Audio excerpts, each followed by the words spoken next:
अब ये बेटा आपका जेई मेंस वाला जो है सेशन सेकंड, उसमें क्लास 11th का लास्ट वाला पार्ट हाइड्रोकार्बन, इसके क्वेश्चन देख लिया जाए।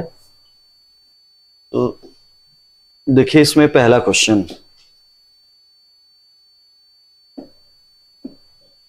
कह रहा है correct set of reagent X and Y following set of transition. कह रहा है कि एक्स और वाई क्या होगा, एक्स क्या होगा, वाई क्या होगा।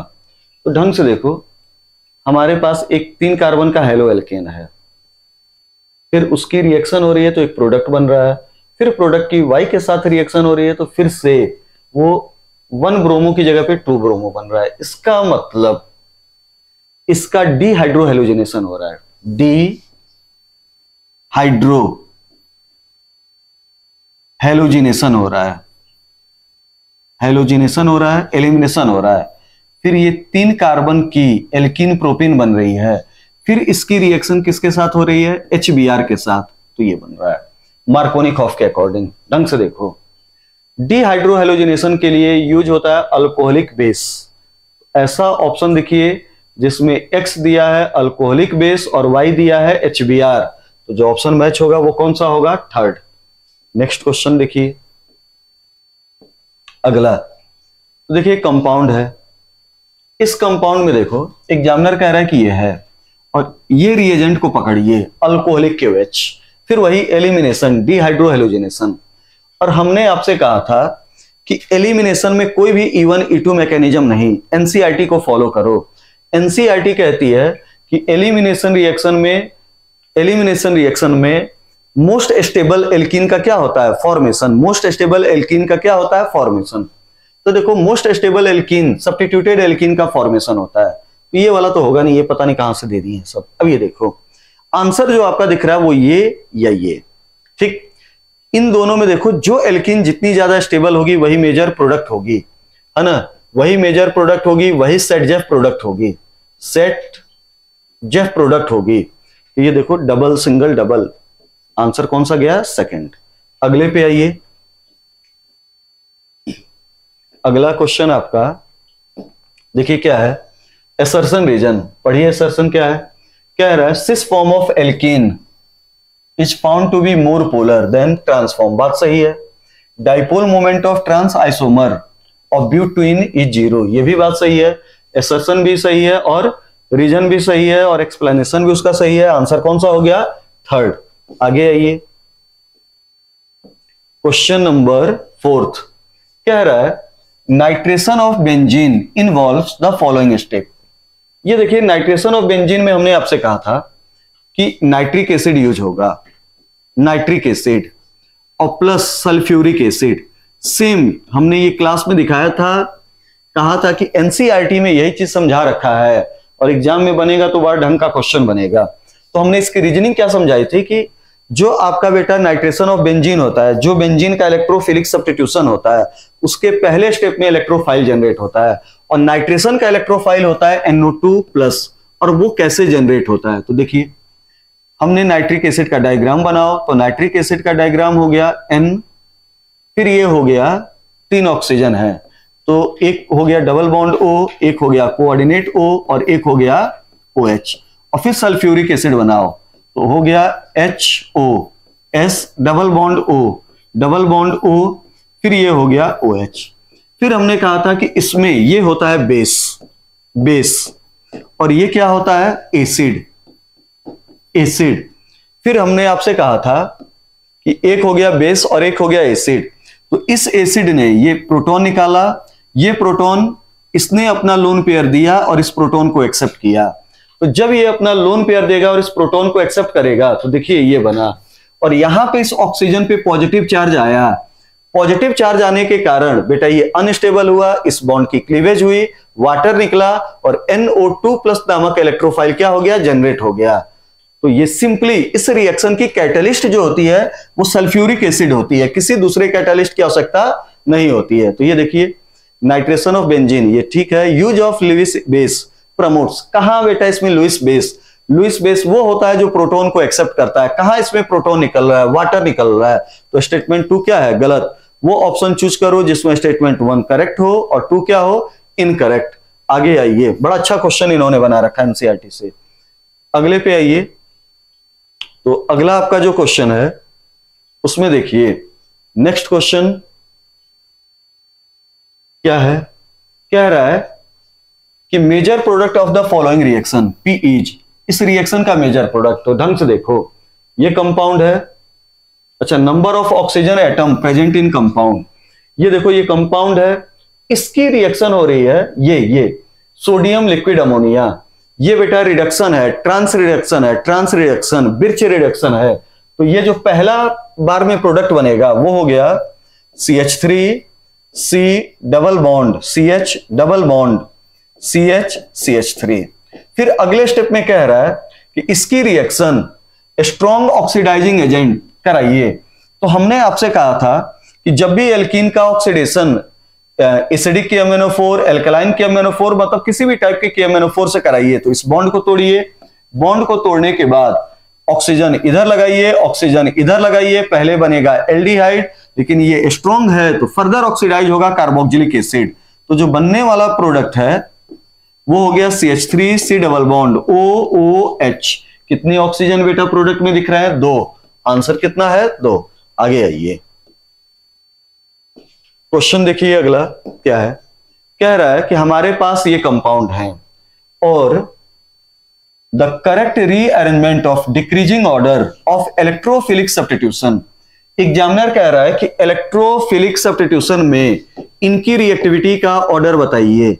और हमने ये मैकेनिज्म एक्सप्लेन किया था, बताया था कि इलेक्ट्रोफिलिक सब्स्टिट्यूशन में जो रिएक्टिविटी होती है वो डायरेक्टली प्रोपोर्शनल होती है +R +I या पॉजिटिव हाइपर, और दूसरे वालों के क्या होगी, इनवर्सली। तो ये देखिए पॉजिटिव हाइपर है, पॉजिटिव हाइपर है, यहां पे कुछ नहीं है, ये बेटा ग्रुप +R है और ये स्ट्रॉन्ग -I या -R। सबसे ज्यादा स्टेबिलिटी बढ़ाएगा +R देन हाइपर, फिर ये बेटा बेंजीन, और ये तो घटाएगा TriCF3। एनसीईआरटी में दिखाया भी था कि इसका सबसे ज्यादा -I -R होता है। ऑप्शन चेक कीजिए, सबसे ज्यादा होगा रेजोनेंस वाला +R वाला, तीसरा वाला, तो फिर उसके बाद होगा पहला, तो तीसरा, पहला, दूसरा, चौथा, ये वाला ऑप्शन मैच होगा। डिक्रीजिंग ऑर्डर पूछ रहा है, ढंग से देख लीजिए इस क्वेश्चन को। इलेक्ट्रोफिलिक सब्स्टिट्यूशन में जो बेंजीन होता है या बेंजीन डेरिवेटिव होते हैं, उन कंपाउंड की रिएक्टिविटी डायरेक्टली प्रोपोर्शनल होता है, ठीक, इलेक्ट्रॉन डोनेटिंग ग्रुप प्लस वाले ग्रुप के, और इनवर्सली प्रोपोर्शनल होता है इलेक्ट्रॉन विड्रॉइंग ग्रुप के। आगे देखिए, major product has pi bond, कह रहा है कि रिएक्शन हो रही है, उसमें बेटा जो मेजर प्रोडक्ट बनेगा, मेजर प्रोडक्ट, उसमें पाई बॉन्ड कितना होगा। ढंग से देखिए क्वेश्चन, ये है एथाइल बेंजीन और ये है अल्कोहलिक KMnO4, मतलब स्ट्रॉन्ग ऑक्सीडाइजिंग एजेंट। हमने आपसे कहा था कि बेंजीन के ऊपर एल्काइल ग्रुप लगा हो और उस एल्काइल ग्रुप में मिनिमम एक अल्फा हाइड्रोजन हो, तो जब इस रिएजेंट के द्वारा उसका ऑक्सीडेशन होगा, इसके द्वारा ऑक्सीडेशन होगा, तो बेटा इसमें कार्बन कितना भी हो, इस साइड चेन में कार्बन कितना भी हो, बनता है बेंजोइक एसिड, बनेगा बेंजोइक एसिड। अब इस बेंजोइक एसिड का नाइट्रेशन करा दें, अगले स्टेप में देखो, बेंजोइक एसिड का अगले स्टेप में क्या करा दें, नाइट्रेशन। तो जो बनने वाला प्रोडक्ट होगा, नाइट्रेशन करा दें, तो जो बनने वाला प्रोडक्ट होगा वो ये होगा, बनने वाला जो प्रोडक्ट होगा वो हो गया C डबल बॉन्ड OOH, और बेटा नाइट्रो ग्रुप मान लो ये मेटा डायरेक्टिंग ग्रुप है, तो इसके इस पे आके लगा, तो ये हो गया N डबल बॉन्ड O, और ये हो गया कोऑर्डिनेट बॉन्ड O। अब इसमें बेटा टोटल पाई बॉन्ड का नंबर आप कैलकुलेट कीजिए, तो एक पाई बॉन्ड, एक पाई बॉन्ड, दो पाई बॉन्ड, तीसरा पाई बॉन्ड, चौथा पाई बॉन्ड, और ये पांचवा, तो टोटल पाई बॉन्ड कितने हो गए, 5। आगे आइए,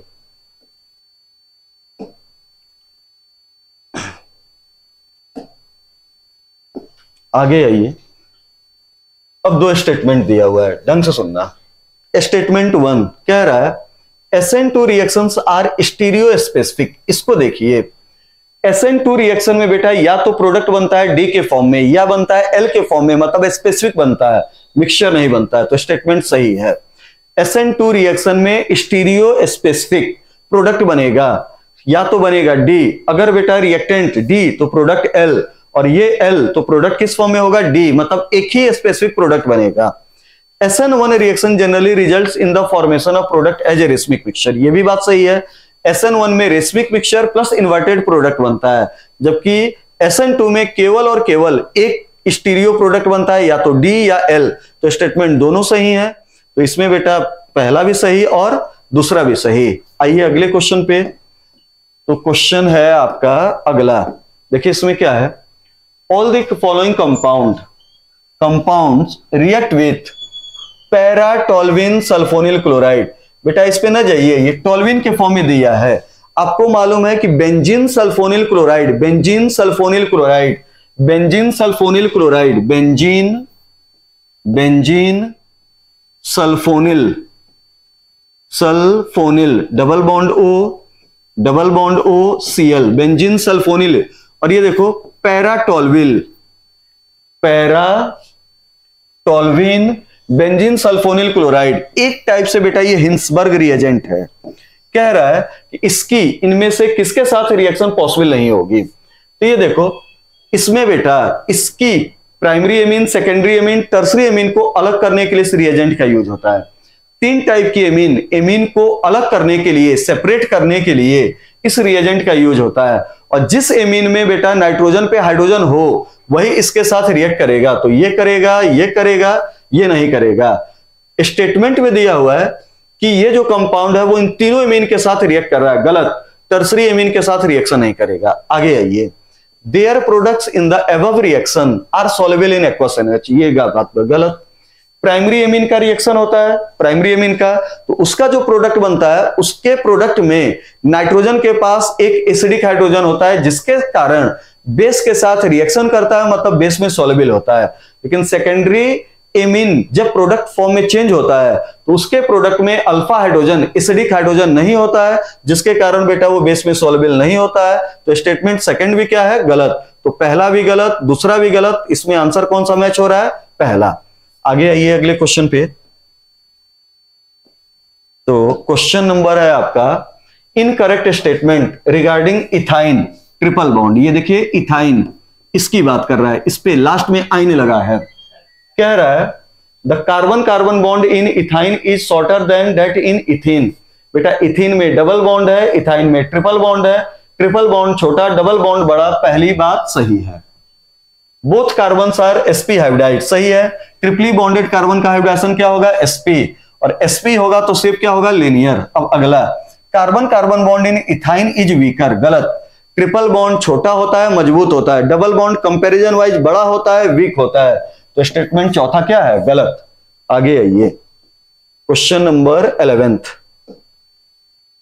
11th में देखिए, the number of compound from the following which can not undergo Friedel craft reaction is. कौन कौन से कंपाउंड फ्रीडल क्राफ्ट रिएक्शन में नहीं पार्टिसिपेट करेंगे। यहां पे लिख दे रहे हैं, जिस कंपाउंड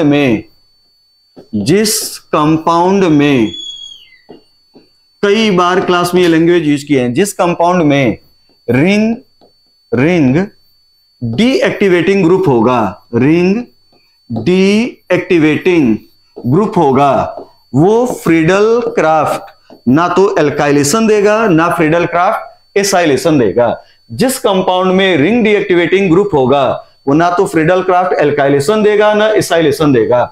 टोल्विन देगा, नाइट्रोबेंजीन नहीं देगा, जाइलिन देगा, क्यूमिन देगा, एनिलीन देगा।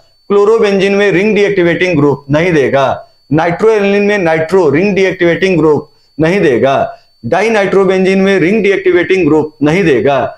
जिस कंपाउंड में रिंग डीएक्टिवेटिंग ग्रुप आ जाए वो ना तो फ्रीडल क्राफ्ट एल्काइलेशन ना ही फ्रीडल क्राफ्ट एसाइलेशन, कोई भी नहीं देगा। 1, 2, 3 और 4 कंपाउंड फ्रीडल क्राफ्ट एल्काइलेशन या एसाइलेशन में पार्टिसिपेट नहीं करेंगे। तो ये आपका बेटा क्लास 11th की पूरी ऑर्गेनिक कंप्लीट हो गई। अगले स्लाइड में आपका कंप्लीट हो जाएगा क्लास 12th। Thank you.